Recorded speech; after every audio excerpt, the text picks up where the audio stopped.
Hello everybody and welcome back to another episode of our Borderlands 3 builds.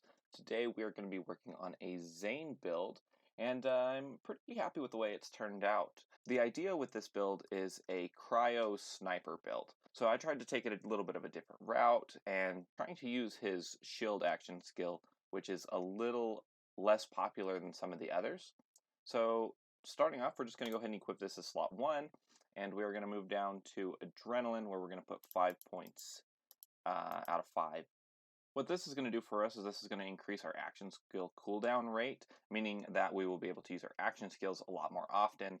Next, we're going to put 5 out of 5 points in Ready for Action.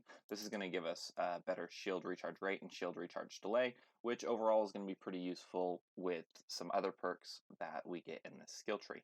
Now down here in our tier 2 skills, we have Brain Freeze, where we're going to put 5 out of 5 points. Each time we score a crit now, there's a chance our enemy will be slowed, and it's a 1 in 5 chance. So it'll slow the target and make them easier to crit a second time, and ideally this will continually stack on the same enemy until either they're dead or frozen. We're going to move down here to our tier 3 skill, which is Confident Competence. Now this skill is going to allow us to get increased gun damage and accuracy anytime our shields are up, which ideally will be all the time. In our tier 4, we're going to grab 5 points of Best Served Cold, which means that when we kill an enemy, they're going to create a Cryo Nova, which is going to deal cryo damage to all the enemies around them. We can only do this once every 3 seconds, so it's not going to work quite like Blood Explosion did on Krieg in Borderlands 2, but it should still be helpful for applying that cryo damage to everybody, which is really nice because whenever Zane damages a frozen enemy, he's going to get some of that damage back as health because of our tier 5 skill here. Next up, we're going to grab Calm Cool Collected, which is going to give us just regeneration all across the board. It'll start by recharging our shields, and if those are full, it'll recharge our health, and then if our health is full, it'll automatically reset the cooldowns and durations on our action skill. So it's super nice. Again, it helps us get that shield up all the time. And then we are going to invest in this capstone down here, Distributed Denial. And that's going to give our shield the same benefits of our currently equipped shield mod. And ideally, I'm thinking that this would work really well with an amp shield. It would just be doubling your amp damage on whatever shield you're wearing. And then we're going to immediately start recharging our shields with the Ready for Action shield recharge delay increase. We're also going to come over here and take nanites or some shite, which is going to give us health regen and shield recharge delay even further, and then some extra reload speed while we are near our barrier.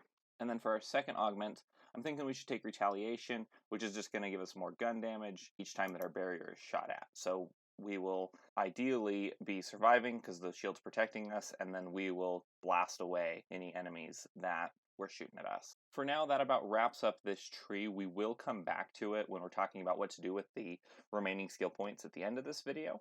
But for now, we're going to move over to the Hitman skill tree and take Sentinel as our second action skill. So we're not going to be running and gunning quite as much as this skill tree builds for. So we are going to take the Cold Bore skill. We're going to take 5 out of 5, which is going to cause our weapon swap speed to be increased, meaning that we could potentially just swap our weapons when we're using guns with higher reload times. This perk is also going to give us some cryo damage on the first shot fired, which works really well with the build. I'm going to move down here and grab Drone Delivery, which is going to give us the opportunity to use grenades, even though we have 2 action skills equipped. To continue down the tree, we're going to want to put 4 points distributed between the Salvation skill or the Cool Hands skill. Now, personally, I'm going to want that Lifesteal because Lifesteal is never really that bad. The reload speed could be nice, though, and if I find that some of the guns I'm using have a higher reload speed than I would like, then I will maybe put a couple points into this one. The last skill point we're going to put into this tree is in the Death Follows Close skill. Now, this is just going to give our kill skills about another 7 seconds duration and give us a 25% increase to our kill skills. So for the augments in this tree, we're going to definitely take Winter's Drone, as that gives more cryo damage potential, which is super helpful. And then we're going to move over to the Static Field skill, which is going to give our drone a shock beam that hits enemies, draining their shields and replenishing ours. So now that we're at this point, we have about 11 skill points left to spend.